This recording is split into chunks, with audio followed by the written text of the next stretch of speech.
Reiji and Aila settle their lovers' quarrel Gunpla style in my review of Gundam Build Fighters, Episode 21. Shipping fans around the world can let out a collective squeal of joy as they watch this week's episode of GBF. It was the perfect combination of lovey-dovey cheesiness and big badass robots beating the crap out of each other. And even though I'm not really a big fan of the whole romantic comedy subgenre, I gotta say, I enjoyed this week's story. And I am glad that Aila and Reiji got together. They're just a perfect combination for each other. But the most important thing to take from this week's episode is Aila's backstory, which also ties into Reiji's backstory, having to do with the Plasky particles and the weird stones that they have. And we also get to learn Reiji's full name, courtesy of the PPSE chairman. His full name is Aryan von Reiji Asuna, which is a pretty boss-sounding name. And if you wanted to learn a little bit more about Aryan and what the hell it is, too bad, you're not going to get it in this week's episode. If you want to learn a little bit more about Reiji and where he's from, and why he has the random ability to teleport in only one episode of the series, and we're never going to bring that up again, then I guess you're just going to have your cockles grabbed by the series as you watch the rest of it. That's just the way it's going to be. But this episode was actually pretty cool. You know, the actual battle between the Starbuild Strike and the Cubile Papillon is really nothing too crazy. It's like nothing we haven't seen from the series before. In fact, the actual battle, the only thing I really like about it is the setting, which is in the middle of this giant forest. And I just cannot help but be reminded by Attack on Titan when I see this, of the scene where you see the Titans fighting in the forest. Just, that's what it looked like, except this time they were Mecha Titans in Gundam form. But still, it was a really interesting battle, and there was a lot of build-up to it. And really, the first half of the episode is all melodrama. It's getting to see the reaction where Reiji figured out that Aila was actually Aina, and him going through all of this bullshit where he runs into Riccardo Fellini, who actually gets in a fight with him, and they do it off-screen, because let's face it, we don't want to see an old man beat up a kid, because we saw that a couple episodes ago with Mao. And we all know how disappointing and depressing he is at this point in the series, because anytime there's a scene with him now, all he does is lament over that one girl, Masaki. And you know what? It was kind of funny before, but it's getting kind of old. But moving on, Aila's backstory. The reason she's such an awesome Gunpla battler is because she has the ability to actually see all of the Plasky particles when they're moving around, and thus she's sort of able to predict all of their movements. And she's also wearing that suit which sort of enhances these abilities and lets her see them even better. And apparently it's not cheating. She can't get caught using this device, which is a little strange. And they basically tried to make it look like some sort of really cool cosplay. Their words, not mine. But the point is, when we finally get to the battle, you get to see that Aila is still having the problems where she's like stopping right before she's attacking Reiji and she's overthinking things. But eventually it does get to this really cool part in the battle where she starts freaking out, and she has this necklace which starts glowing gold, and like I said, the chairman has this pocket watch which has a stone in it, and so is Reiji's like weird wrist thing.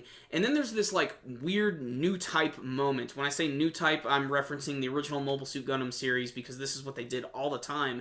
Basically, Aila and Reiji are in this like strange white world, and this is where they start to talk to each other to truly connect and understand one another.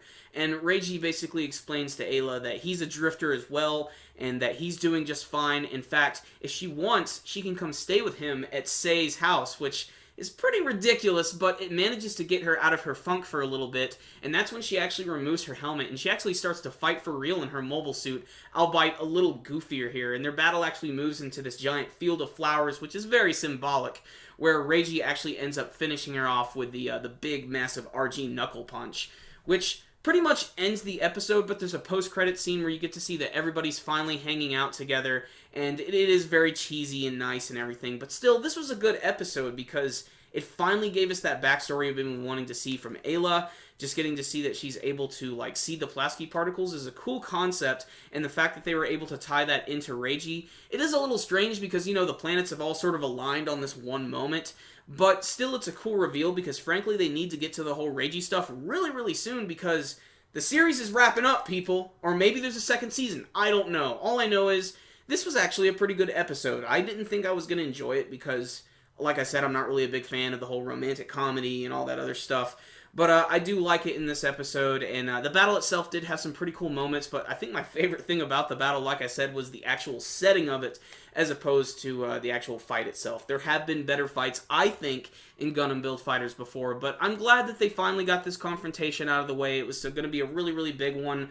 We are now in the semifinals of this tournament, and next week it is going to be Amazing versus Amazing, which I cannot wait to see next week's battle.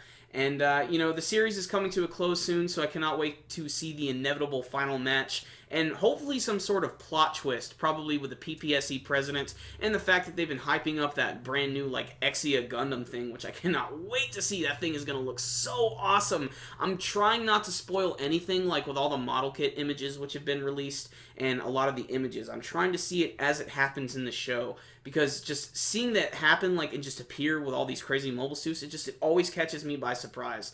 And again, just another classic episode of Gundam Build Fighters, just filled with great references. All of the artwork and animation was pretty typical what you've seen from the rest of the series.